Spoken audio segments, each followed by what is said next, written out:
Hello, this is Dami, and this is Ask Dami. This is the place where we receive practical answers to life's complex questions, and it's episode 4.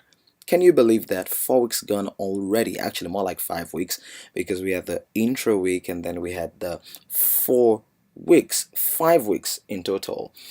Over the last couple of weeks, we've dealt with issues along the lines of sexual addiction, trying to help people find answers to some of the questions that they have in the area of their sexuality, especially pertaining to those difficult and stubborn challenges pertaining to addictions. If you've not been through those screencasts, I'd like to encourage you to visit our YouTube channel. It's Dreamstream TV, one word together, right? Dreamstream TV, all together. It's just one word, DREAMSTREAM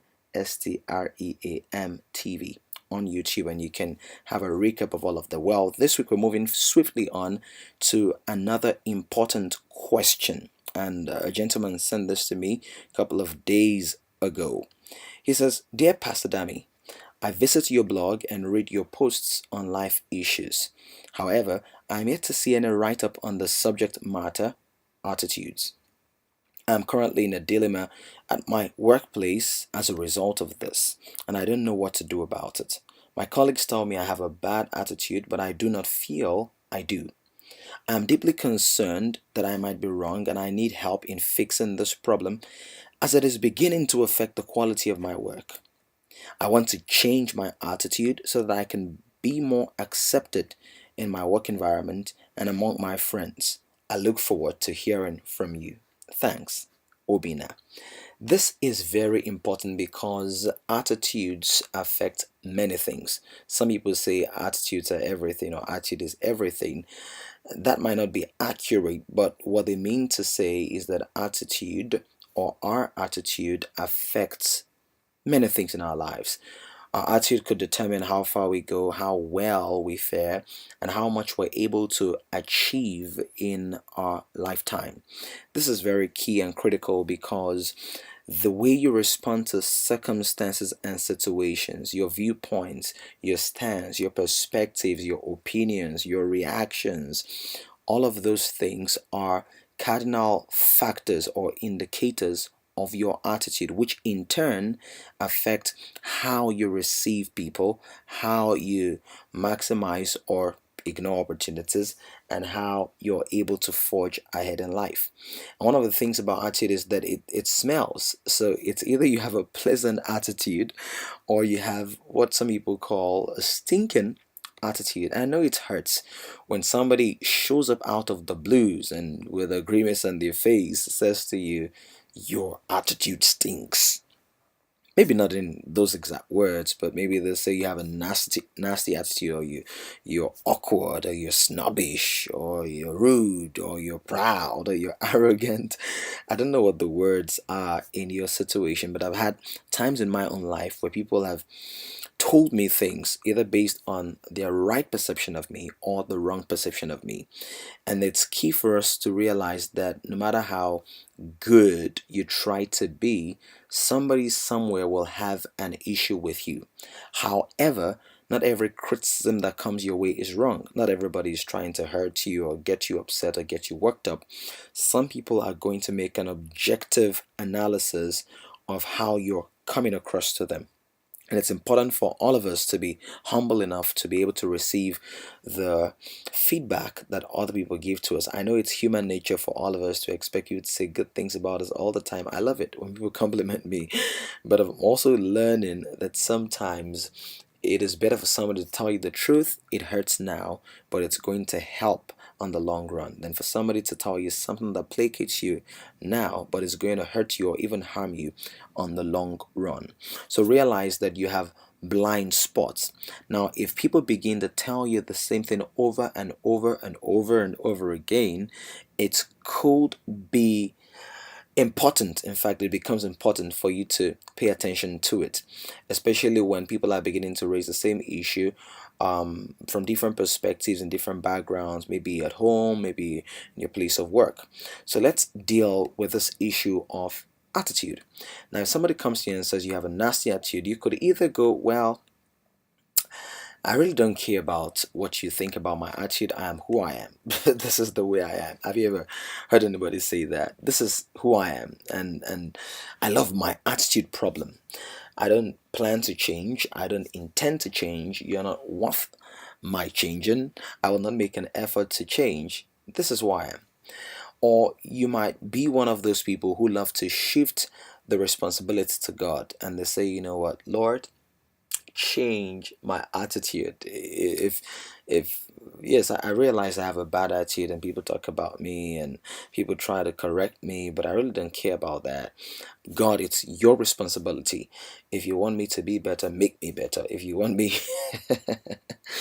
if you want me to be nicer, make me nicer. If you don't want me to be snobbish, help me to do what I should do. Now, there are two issues here. If you go, I love my attitude problem, you will never change. And if you go, God, change me, chances are that God will give you the grace and the enablement and the atmosphere and the teachers that you need to change. But without your cooperation, you still won't go through the process of transformation. So there is the balance that you must establish, and that is the fact that your attitude is not God's responsibility. Your attitude is really your responsibility. Your attitude is your choice. Now, you might not be able to choose what happens to you, but you can choose how you respond to what happens to you. Your attitude is your choice. Whether you turn left or you turn right, it's your choice. Now, one of the teachings of Jesus, when Jesus began to teach, he says that if a man tells you walk a mile with him, he says walk two. It says if a man slaps you in the face, turn the other cheek. And some people have said that what Jesus actually meant was that if somebody treats you badly, instead of you being lovey-dovey and nice and considerate and well-tempered, show them that you're not a fool. Well, that's not what Jesus was talking about. When he says, when somebody offends you, when somebody slaps you on your cheek, turn the other cheek, he's saying do not go with the flow. Why? Because it is only natural for people to react, but Jesus is saying don't react, respond. In other words, don't be reactive, be proactive. He says if somebody says walk a mile with me, don't just go as far as he wants you or expects you to go. Walk two. Go an extra mile, go the extra mile. Don't react, respond. And that is the crux of my introductory thoughts on the issue of attitudes. First of all, realize that it's your choice.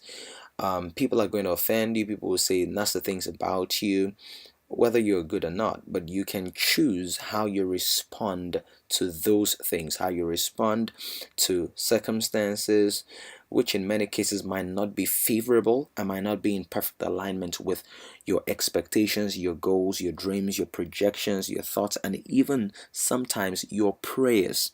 But you can choose how you respond. Secondly, understand that God is not going to do for you what you must do for yourself.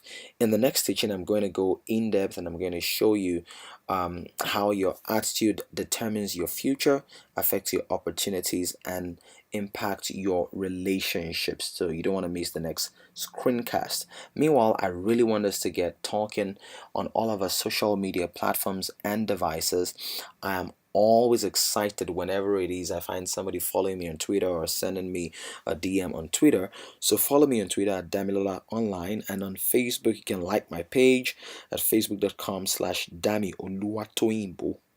Damioluwatoyinbo. It's a mouthful, but I'm sure you get a hang of it. And don't forget that if you rush to my website today, you will find a gift right there. Meanwhile, go to our channel on YouTube. It's Dreamstream TV. There's an archive of all sorts of clips and teachings from Ask Dami, but also from many of our teachings at Dream Academy. I hope this has been able to help you, or you've been able to learn a couple of things from this.